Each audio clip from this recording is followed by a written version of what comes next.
gagnant de Pékin Express, la route des grands fauves. Jean-Pierre, le bourgeois décalé arrive dans la route des coffres présentée par Stéphane Rothenberg. Il se confiait à Télé Loisirs sur François, son ancien binôme. Une personnalité haute en couleur.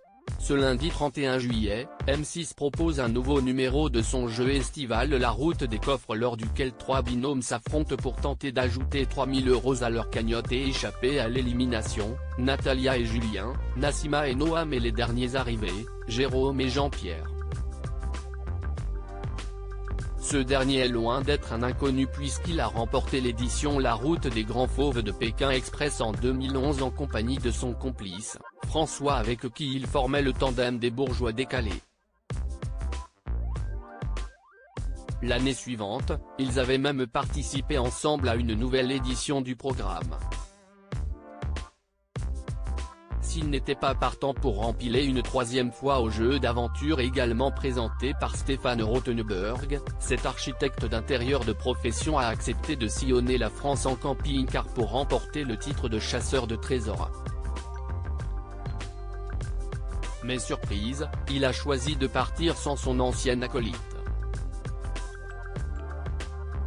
On est moins proche.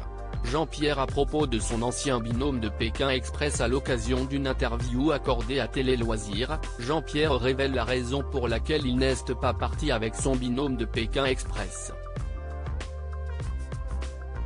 Avec François, on est moins proche.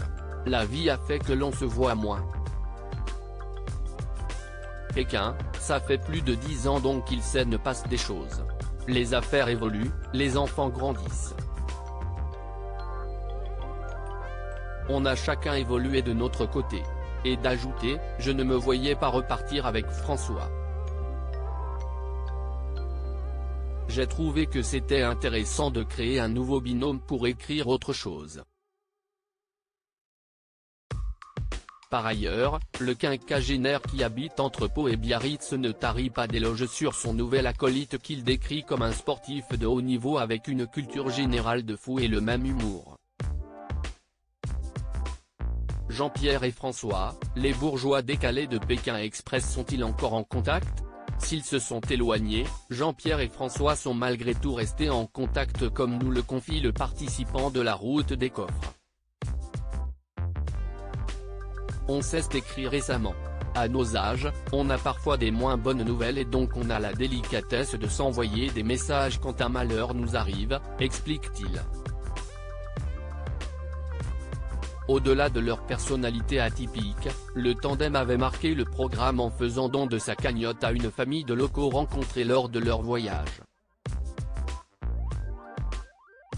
On sait que ce geste a réellement servi et si est une immense joie pour nous, nous révèle-t-il a posteriori.